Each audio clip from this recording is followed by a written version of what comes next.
And then he, pep talked me and whatever. And he said, you know what? You done your job. I said, what do you mean? I said, I feel like I didn't. I said, I only teach like one or two that would really get it. He goes, all it takes is one person to keep that language going.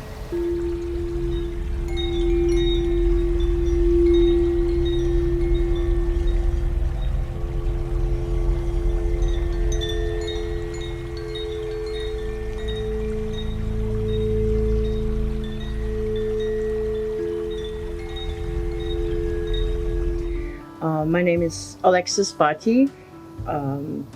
Everybody knows me as Popeye Googoo. I'm a high school teacher at Waigoma First Nation, and I teach mainly Mi'kmaq language.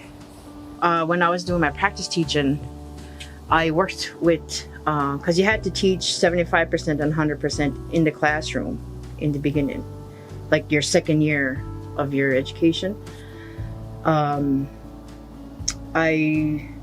There was three places where you had to, like, where you wanted to go teach at, and I just wrote down Waigoma, Waigoma, Waigoma. I didn't want to teach anywhere else because my heart was set to teach in my community, to teach my language, and that's why I put it there. And they said that, well, you don't want to teach anywhere else? I said, I wouldn't mind, but I said, this is where I want to be. I want to teach my language. Why I wanted to do that? Why were you so passionate about doing that? Yeah. Wow.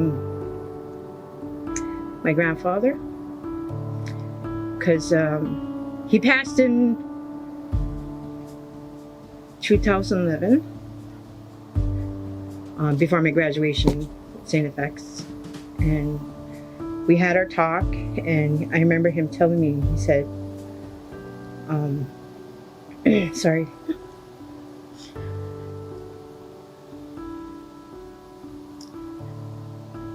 Mommy no ginamo ginisink like teacher, kids, hard to learn the language. Get me the LC, and be proud of who you are, right? And that always stuck with me. So when 2011, I did my last practicum, and I had the best teacher. She taught me all the language, like Phyllis Googoo, the one that passed, yeah. So she taught me everything, and that's why I wore these earrings. Ladybugs, reminds me of her. Yeah, I grew up with my grandparents, so that kind of it embedded a lot of the language in me, the culture, and that's what I always wanted for my kids. And even though I may be teaching students, I still consider them as my kids. I've noticed in my 12 years right now teaching, when I first did that dictionary 12 years ago, it was a lot of students knew a lot of words. And now, when I do the dictionaries, there's not a lot. So I see a lot of decline. I see it anyway. There's a lot of the students now, they're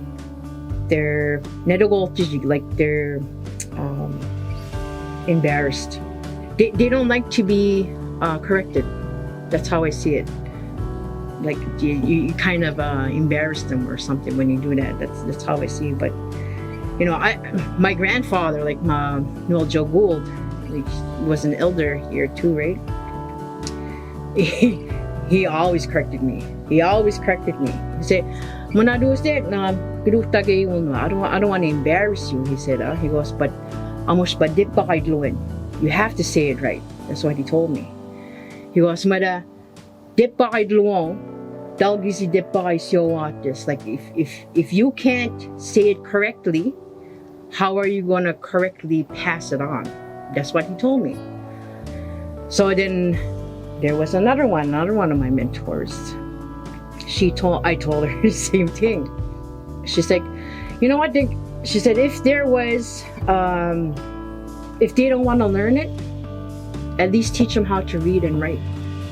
She said, at least if they know how to read and write, at least they can teach their kids how to read and write it if they want to speak it to their kids. You know, right? If they don't want to speak it, at least teach them how to read and write. I speak the language at home. They know a lot of words. And it's more like connecting, you know what I mean? Like sometimes my kids won't know what I say, but I'll have to act it out. I'll say it again in Mi'kmaq. I'll say it again in Mi'kmaq. And if they don't get it after 2 tries, okay, I'll say it in English again, but remember for next time. I have that magnet thing on my fridge. We usually have words of the day and sentence of the week. Having fun with the language, you know, like they catch on to it. I give names in school. Or there's one I call Guiman. Guiman is a blueberry. And so why do you call me Guiman? I said, God, because you're always wearing blue and blueberries are blue. So she would know the word. I want to write a book. That's one of my main goals that I want to do. I mean, I kind of have in mind what I want to do, you know, just trying to figure out when I want to do it. And my book is going to be my holy grail for my language, my culture. That's all I want to say with that.